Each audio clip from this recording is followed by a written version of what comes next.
Hey, if you'd like to watch the full HD downloadable video, please visit JVonD.com and say hi in the chat room while you're there.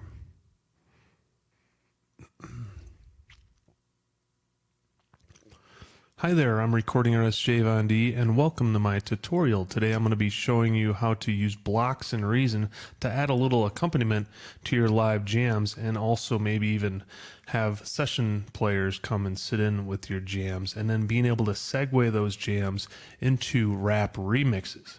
The rap being my new CD, it's called Disc Golf. So let's get into it. Here we are looking at my live jamming session in Reason 10, and if you notice down below in the sequencer is where you'll find your blocks, and listed here I have my song Hold Me Now at 78 being the tempo. What's cool about adding stuff, wave files and stuff into Reason is that Reason will process those to kind of be in time as long as you put chunks of wave or sound files into Reason that are already in time. Reason will then find that and like process it for you correctly to fit into your live jams. Now the one thing you gotta be aware of is when you do want to have a big session in Reason and have multiple songs. If you notice when you go to the drop down in Reason, I have all my Disc Golf Rap CD songs in there, and I also have some Christmas songs and some of my guitar anthem songs. You gotta find a loop with the correct timing where you can pretty much fit all your songs into that time signature and be able to have the downbeats line up correctly for the jams and all that stuff. So I think I found the right timing for me, and it's a 192 bar loop, and you can see that in the time signature there. If I bring up my backing bus channel here, you'll hear what's on the block right there. There's a backing bass track and a backing guitar track. So I built my setup in Reason to be able to have a full band come and accompany me, but let's say one of your bandmates doesn't make it. Well, you have your accompaniment already in Reason. Let's say you're going out and the guitar player shows up and he wants to play guitar with you, but the bass player doesn't. Well, you can come down here and just enable that channel, that guitar channel, and then there you have your bass accompaniment, and the guitar player going into that channel will be live right now. So it's pretty cool. And of course I have my drum track. What's cool about my setup with the Beatomatic box, my instrument, is that I actually have a click track coming out of it for a live drummer. So realistically, I could remove all my accompaniment by simply just pulling it out and then having a live band playing with me and being able to jam over top of it. But if the drummer don't show up, there you go.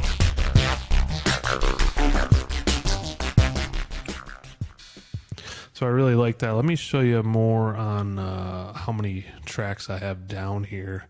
Basically, I have the 3 channels that go into my backing bus, the bass, there's a stereo one, and guitar.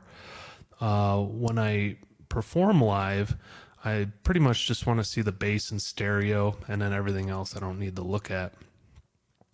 Below those is the Mod Panel 12 automation. So I'm going to show you how to use that to change your vocal combinators for your songs. And then a vocal automated, actually I'm going to be playing keyboard, have the automated keyboard playing to switch my vocal synth. And then the guitar and vocal tracks below that. Just really quick, you want to be aware of your disk management as far as how much load is on your hard drive. And if I zoom out again, down below where your DSP workload is, you'll see that little pinwheel doohickey. Well, that'll keep track of like how much disk space or how much disk load you're under. I would encourage you to unarm any tracks in your sequencer, because I think that'll free up some disk workload too.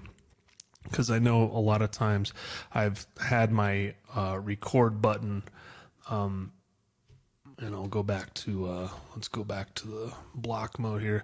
I'll have my record button armed for my guitar just to be able to use the tuner. So you click that off and then your tuner disappears. So a lot of times during a gig, I'll get there and I'm like in a big hurry. Well, I got to arm that channel to use the tuner and then unarm it and all that stuff. It's kind of annoying at times, but that's just something to be aware of. I would recommend unarming all those channels. Now I'm going to get into the automation on the CV control board here, the Mod Panel 12.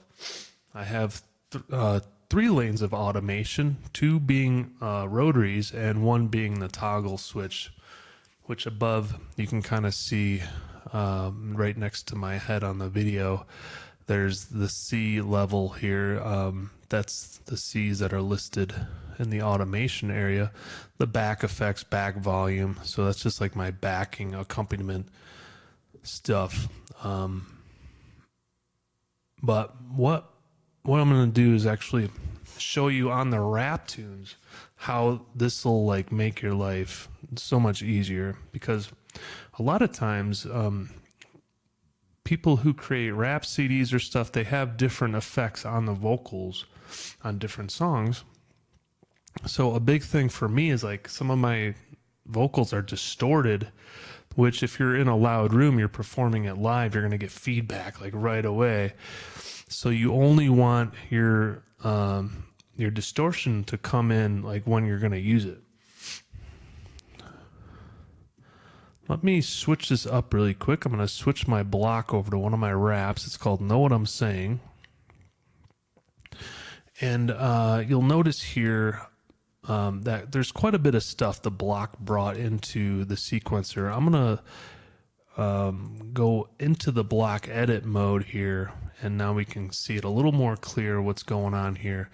So these big pink files are my song files, and if you notice on the end of them, there's like just some talking hillbilly stuff on there that, I don't know, it's just like Frank Zappa style, you know, the storyline. But you got to make sure that you, as long as you bounce it in a specific time, a specific amount of bars, it'll fit in there perfect in the reason. If you don't, then you might have some trouble trying to fit it in and getting the downbeats to line up, because the trick is to get the downbeat to line up with the song. I'm going to do a verse really quick, this first verse of this song, and I'm going to switch my vocal track over, or my vocal combinator over to Know What I'm Saying. So I have this set up. It's going to actually trigger my vocal combinator to switch on the effects right as we go into the song here. I'll show you.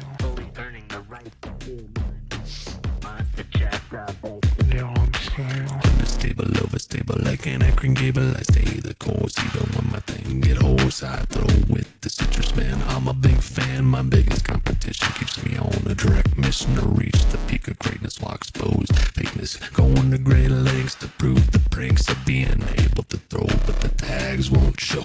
I'm always turning chumps into the grass I mow. Turning the right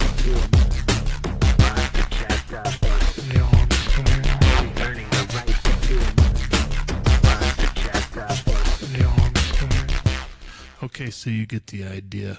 As this comes over, I have the effects come in and out in between the parts. Like, here's the effects. I actually have a keyboard in the lane down in the vocal all the way at the bottom. This is actually playing notes for my vocal synthesis, or my vocal synth, is that what it's called? I'm going to open up the vocal combinator and you'll see stuff actually adjusting right there.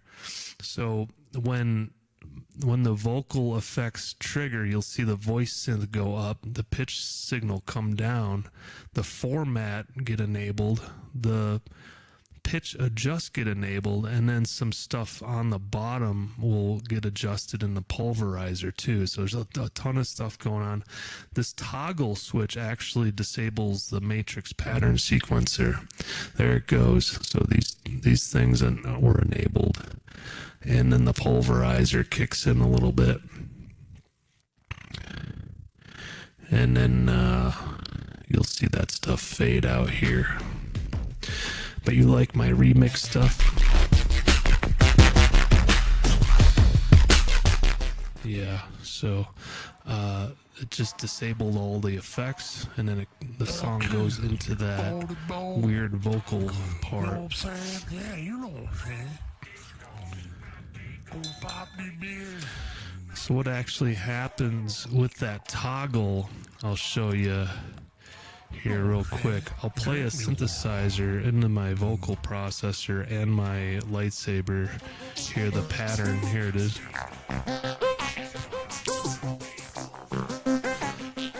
Now I'm going to concentrate on this little toggle switch. Watch what happens. The toggle's going to turn off the matrix for me, which is really cool.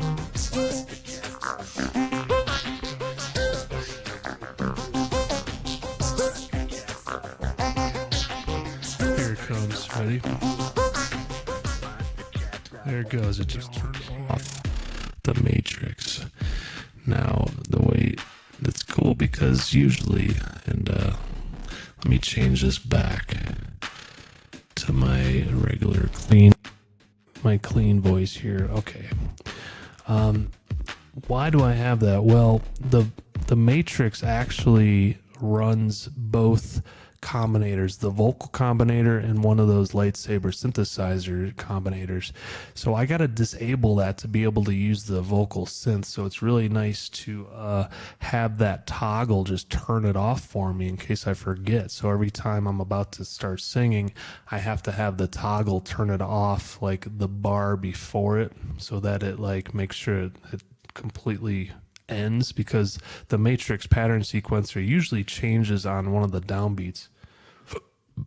So the way I have that set up, if I click on the matrix in the programmer up here,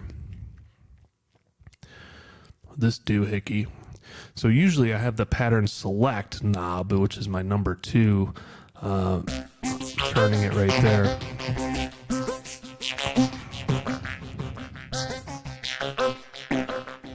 So that selects the different patterns that I'm playing in both my vocal synth and my synthesizer. When the toggle comes in, this pattern select, it goes down to like an empty one, just to make sure I turn it off before I sing. There it goes, it turned it off. So it's cool being able to control one parameter with 2 different sources. That's what's really another cool thing about CV. That's really the only way you can do it is with CV.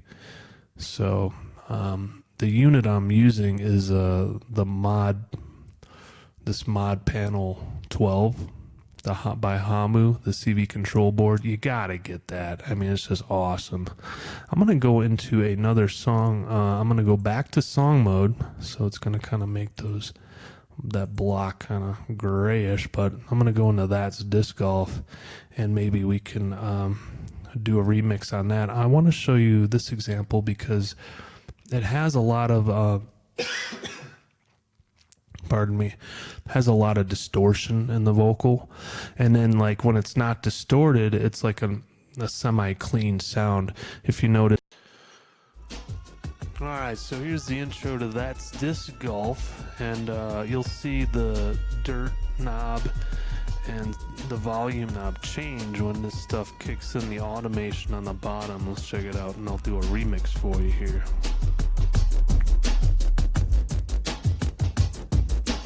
Here's what's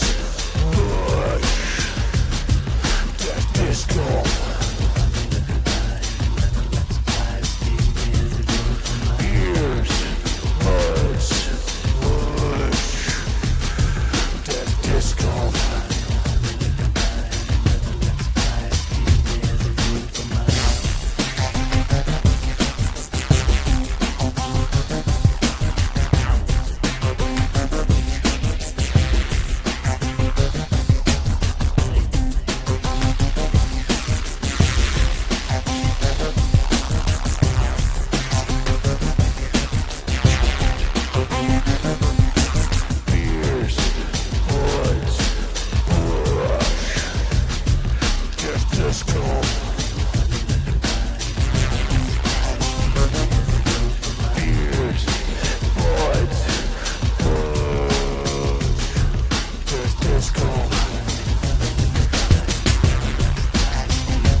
kind of get the idea. When this automation kicks in, watch the distortion.